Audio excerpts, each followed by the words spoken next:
Instagram open ಮಾಡಿದ್ರೆ ಸಾಕು ಈ ಪೆಂಗ್ವಿನ್ ಒಂಟಿ ಪೆಂಗ್ವಿನ್ ಓಡಾಡುವಂಥ ಒಂದು ಕತೆ. ಈಗ ಈ ಒಂಟಿಯಾಗಿ ಪರ್ವತದ ಕಡೆ ಒಂದಿಷ್ಟು ಹೋಗ್ತಾ ಇರೋದು ಯಾಕೆ?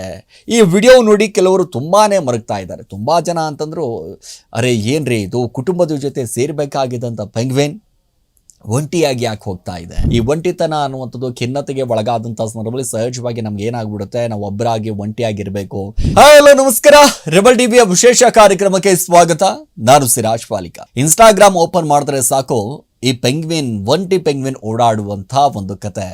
ಸಾಕಷ್ಟು ಜನ ಬೇರೆ ಬೇರೆ ರೀತಿಯಾಗಿ ಹೇಳುವಂಥ ಕೆಲಸ ಮಾಡ್ತಾ ಇದ್ದಾರೆ. ಅದು ಹಂಗಾಯಿತು, ಇದು ಹಿಂಗಾಯಿತು, ಇದು ಮಾನಸಿಕವಾಗಿ ಒಂದಿಷ್ಟು ಕುಗ್ಗುವಂಥ ಕೆಲಸ ಆಗಿದೆ, ಮಾನಸಿಕ ಆಗೋಗ್ಬಿಟ್ಟಿದೆ ಅಂತಂದರೆ ಕೆಲವೊಂದಿಷ್ಟು ಜನ ಈ ಹರಟೆ ಹೊಡಿಬೇಕಾದಂಥ ಸಂದರ್ಭದಲ್ಲಿ ಸಹಜವಾಗಿ ಮಾತಾಡ್ತಾ ಇರ್ತಾರೆ. ಮೋಸ್ಟ್ಲಿ ಬ್ರೇಕಪ್ ಆಗಿರ್ಬೋದು, ಹಾಗೆ ಹೀಗೆ ಅನ್ನುವಂಥ ಲೆಕ್ಕಾಚಾರದಲ್ಲಿ. ಬಟ್ ಇದರ ಒಂದು ಕತೆ ಇದೆ ಅಲ್ರಿ, ಸಿಕ್ಕಾಪಟ್ಟೆ ಒಂದಿಷ್ಟು ಚರ್ಚೆಗೆ ಕಾರಣ ಆಗ್ತಾ ಇರುವಂಥದ್ದು. ಈಗ ಈ ಒಂಟಿಯಾಗಿ ಪರ್ವತದ ಕಡೆ ಒಂದಿಷ್ಟು ಹೋಗ್ತಾ ಇರೋದು ಯಾಕೆ? ಈ ವಿಡಿಯೋ ನೋಡಿ ಕೆಲವರು ತುಂಬಾನೇ ಮರಗ್ತಾ ಇದ್ದಾರೆ. ತುಂಬಾ ಜನ ಅಂತಂದ್ರು, ಅರೆ ಏನ್ರಿ ಇದು, ಕುಟುಂಬದ ಜೊತೆ ಸೇರ್ಬೇಕಾಗಿದ್ದಂಥ ಪೆಂಗ್ವಿನ್ ಒಂಟಿಯಾಗಿ ಯಾಕೆ ಹೋಗ್ತಾ ಇದೆ ಅಂದ್ರು. ಕೆಲವರಂತರೂ ಮಿಮ್ಸ್ ಮಾಡ್ತಾ ಇದ್ದಾರೆ, ಈ ಪೆಂಗ್ವಿನ್ಗೆ ಏನೋ ಆಗಿದೆ ಎಂಬುವಂಥ ಪ್ರಶ್ನೆ ಇದೀಗ ಕಾಡ್ತಾ ಇದೆ. ಯಾಕೆ ಪೆಂಗ್ವಿನ್ ಕುಟುಂಬದ ಜೊತೆ ಅವರ ಅಂತಂದರೆ ಸಂಗಡಿಗರೇನಿದ್ದಾರೆ, ಅವರ ಕುಟುಂಬ ಏನಿದೆ ಅದರ ಜೊತೆ ಯಾಕೆ ಹೋಗ್ತಾ ಇಲ್ಲ? ಒಂಟಿಯಾಗಿ ಏನಾದರೂ ಒಂದು ಕಡೆ ಸಾಧನೆ ಮಾಡೋಕ್ಕೆ ಹೋಗ್ತಾ ಇದೆಯಾ, ಹಾಗೆ ಹೀಗೆ ಅಂತ ಎಲ್ಲ ಅಂತಂದರೆ ಸೋಷಿಯಲ್ ಮೀಡಿಯಾಗಳಲ್ಲಿ ಯಾವ ರೀತಿಯಾದಂಥ ಚರ್ಚೆಗಳಾಗುತ್ತೆ ಅಂತಂದರೆ ಒಬ್ಬರಾದ್ರ ಮೇಲೆ ಒಬ್ಬರು ಕೆಲವೊಂದಿಷ್ಟು ಜನ ಅಂತರೂ ಕಾಮೆಂಟ್ಗಳನ್ನು ಮಾಡ್ತಾರೆ, ಗಮನಿಸಬೇಕು. ಭಾಳ ಅದ್ಭುತವಾಗಿ ಮಾಡ್ತಾರೆ. ಮೋಸ್ಟ್ಲಿ ಇದಕ್ಕೆ ಬ್ರೇಕಪ್ ಆಗಿರಬೇಕು, ಅಥವಾ ಇದು ಮಾನಸಿಕ ಆಗಿರ್ಬೋದು, ಅಥವಾ ಇವ್ರ ಜೊತೆ ಬದುಕೋದೇ ಭಾಳ ಇಷ್ಟ ಇಲ್ಲ ಅನ್ನುವಂಥ ಕಾರಣದಿಂದಾಗಿ ಬೇರೆ ಕಡೆ ಹೋಗ್ತಾ ಇದೆ. ಅದೆಲ್ಲದಕ್ಕೂ ಕೂಡ ಒಂದು ರೀತಿಯಾಗಿ ಈ ವಿಡಿಯೋದ ಅಸಲಿ ಕತೆ ಬೇರೆನೇ ಇದೆ. ಸೊ ಏನಾಗಿದೆ ಹಾಗಾದರೆ, ಅದರ ಕಂಪ್ಲೀಟ್ ಡೀಟೇಲ್ಸನ್ನು ನಿಮ್ಮ ಮುಂದೆ ಇಡುವಂಥ ಕೆಲಸ.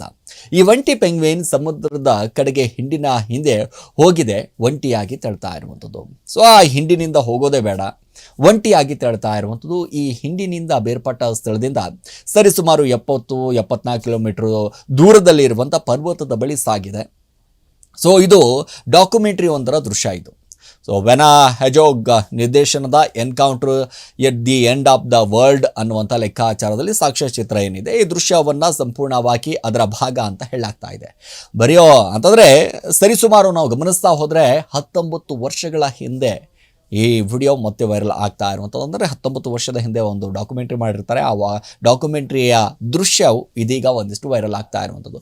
ಈ ವಿಡಿಯೋ ಯೂಟ್ಯೂಬ್ಗೆ ಅಪ್ಲೋಡ್ ಆಗಿದ್ದು 2010ರಲ್ಲಿ. ಖಿನ್ನತೆಗೆ ಒಳಗಾದಂಥ ಪೆಂಗ್ವಿನ್ ಎಂಬ ಈ ಶೀರ್ಷಿಕೆಯೊಂದಿಗೆ ವಿಡಿಯೋವನ್ನು ಶೇರ್ ಮಾಡಲಾಗುತ್ತೆ. ಆ ಸಂದರ್ಭದಲ್ಲಿ ಇದು ಚರ್ಚೆಗೆ ಕಾರಣ ಆಗಿತ್ತು. ಸೊ 2014ರಲ್ಲೂ ಕೂಡ ಈ ವಿಡಿಯೋ ಮತ್ತೊಮ್ಮೆ ಹರಿದಾಡೋದಕ್ಕೆ ಆರಂಭ ಆಗುತ್ತೆ. ಅಡೆಲಿನ್ ಪೆಂಗ್ವಿನ್ಗಳು ಏನಿದೆ ಸಾಮಾನ್ಯವಾಗಿ ತಮ್ಮ ಸಂತಾನೋತ್ಪತ್ತಿ ಸ್ಥಳ ಮತ್ತು ಆಹಾರ ಸಿಗುವ ಸಮುದ್ರದ ಅಂಚಿನಲ್ಲಿ ಇರುತ್ತೆ. ಸೊ ಆದರೆ ಏನೋ ಇಲ್ಲದ ಪರ್ವತದ ಕಡೆ ನಡೆದು ಹೋಗುವುದು ತುಂಬಾ ಅಪರೂಪ. ಸೊ ಈ ಪೆಂಗ್ವಿನ್ಗೆ ಬಗ್ಗೆ ಅಧ್ಯಯನ ಮಾಡೋರು ಹೇಳೋದೇ ಬೇರೆ. ಯಾಕೆಂತಂದರೆ ಪೆಂಗ್ವಿನ್ ಕೆಲವೊಮ್ಮೆ ಬಂಡೆಗೆ ಡಿಕ್ಕಿ ಹೊಡೆದುಕೊಳ್ಳುವಂತೆ, ಕೆಲವೊಮ್ಮೆ ದಿಕ್ಕು ತಪ್ಪಿದಾಗ ಗೊಂದಲಕ್ಕೆ ಒಳಗಾಗಿ ಅವು ಈ ರೀತಿಯಾಗಿ ನಡೆದುಕೊಳ್ಳುವಂಥದ್ದು.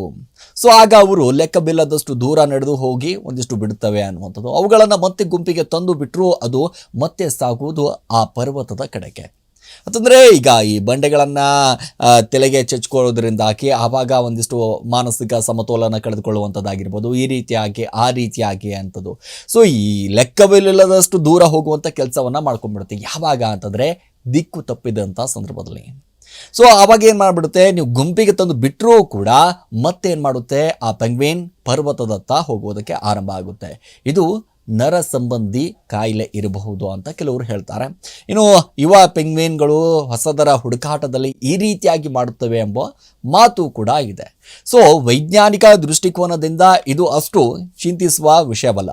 ಸೊ ಅನೇಕ ಪ್ರಾಣಿ ಪ್ರಭೇದಗಳಲ್ಲಿಯೂ ಕೂಡ ಈ ರೀತಿಯಾದಂಥ ನಡವಳಿಕೆಗಳು ಇರುತ್ತೆ ಎಂಬುದು ವನ್ಯಜೀವಿಯ ಸಂಶೋಧಕರು ಅಭಿಪ್ರಾಯ.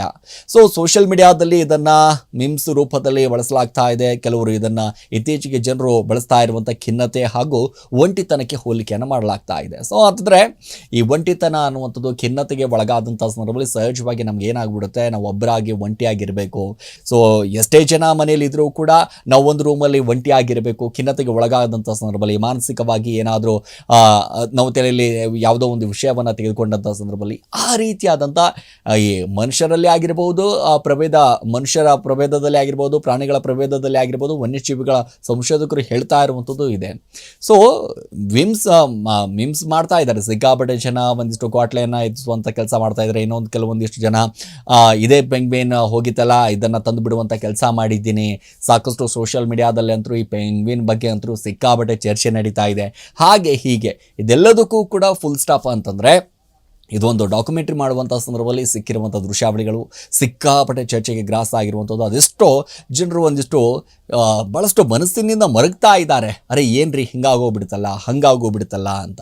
ಬಟ್ ಎಲ್ಲದಕ್ಕೂ ಕೂಡ ಖಿನ್ನತೆ ಹಾಗೂ ಒಂಟಿತನಕ್ಕೆ ಹೋಲಿಕೆ ಮಾಡುವಂಥ ಕೆಲಸ ಇದೀಗ ಆಗ್ತಾ ಇದೆ ಅಂತಲೇ ಹೇಳ್ಬೋದು. ಇದಾಗಿತ್ತು ಇವತ್ತಿನ ವಿಶೇಷ. ನಿರಂತರ ಸುದ್ದಿಗಾಗಿ ನೋಡ್ತಾ ಇರಿ ರೆಬೆಲ್ ಟಿವಿ.